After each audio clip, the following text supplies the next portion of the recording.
me just remind you, my shit is just a little bit out of bounds in this motherfucker, you feel me? Yeah. The way that we can tell the future and predict the future is tapping into a quantum state. At a quantum state, we have access to more information within the simulation. And so what you're dealing with essentially is, you're going to a point beyond time where you can see all possibilities at once. So in essence, this is a simulation that we're dealing with, right? And there are multiple variations of the simulation. Every choice creates a different variation of the simulation. Therefore, what you're looking at is like a large simulator that is running. If you can get it, the multiverse theory in itself just proves that this is even more of a simulation. If there's every choice that you make creates a different reality and a different spawn of choices and things of that nature, then you can tap in to that choice, or you can tap into that pathway to understand what the most favorable consequences are going to be for whatever choice that you make. It's simply a matter of going to a quantum state, going to a higher state, going to a state where you have access to more information to be able to pin that knowing down. And predicting the future, it's almost as natural as breathing. At first it's like little notions, little whispers and stuff like that you really have to pay attention to. You have to start to listen to those little whispers in the form of intuition.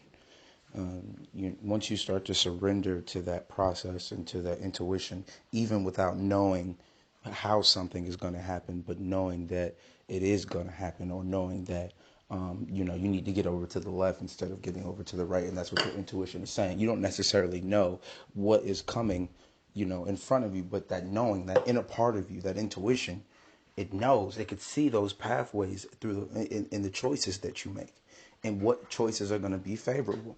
So you get over to the right, and then you see some fucked up shit happen on the left, and you're like, damn, something just told me, But that's your intuition, and the more you surrender to that, the more you, uplift that and use that knowing part of you, even without you trying to logically accept the information that you're given. I mean, because it's not logical. Some of the things that my intuition has me do is not logical. And it doesn't make sense to my logical conscious mind at times. And that's what you have to learn to switch off, because the logical conscious mind can only process information in certain ways. It's like the difference between regular computers and quantum computers. Quantum computers are learning to be able to make decisions for themselves, and regular computers have to be programmed to make decisions.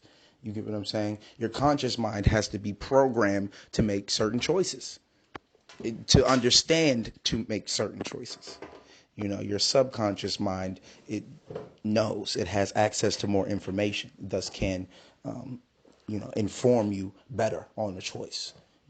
So dealing with that from a higher state, surrendering part is by far one of the hardest parts, only because your body is like an early warning detection system.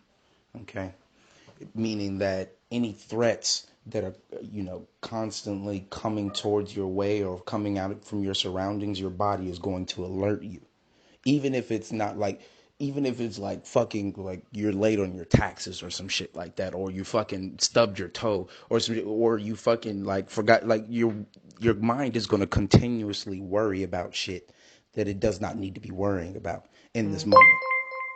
And when you deal with the higher aspect of self, you disconnect from that worry, because the worry is not your true self. It is the body, which is of a different nature, of a lower nature, meaning your body is of your bacterial nature. So your bacterial nature is only concerned with what bacteria is concerned about: surviving, reproducing, and eating. Okay? Everything on this planet is bacteria, and everything on this planet is eating each other. Everything on this planet needs something else to survive, to reproduce, to continue surviving. It's the circle of fucking life, but it's bacteria at a more complex level. So when you deal with bacteria on a low level and how bacteria interact with each other and deal with energy and things of that nature and deal with transference of energy, when you look at that on a more complex scale with bacteria that has been, what is the word for multiple bacteria? That is, I can't even think of the fucking word. I'm gonna have to go to the damn internet or the dictionary, but I'm on this recording. So we'll get that in the comments or whatever. But it is an amalgamous whole of bacteria. Your body is completely composed of bacteria, yet it is also completely composed of water, 90%. So, it's just this big ball of bacteria is just that. And your nature is not of this physical world. It's not of this animalistic, bacterial nature that we are all composed of at its root. And once we separate from that, you can clearly see, from an energetic standpoint, that it is something that is very low.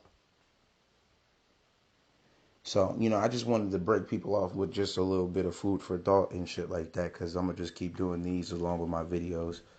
But this has been another episode of Studies in the Fifth Dimension. Peace.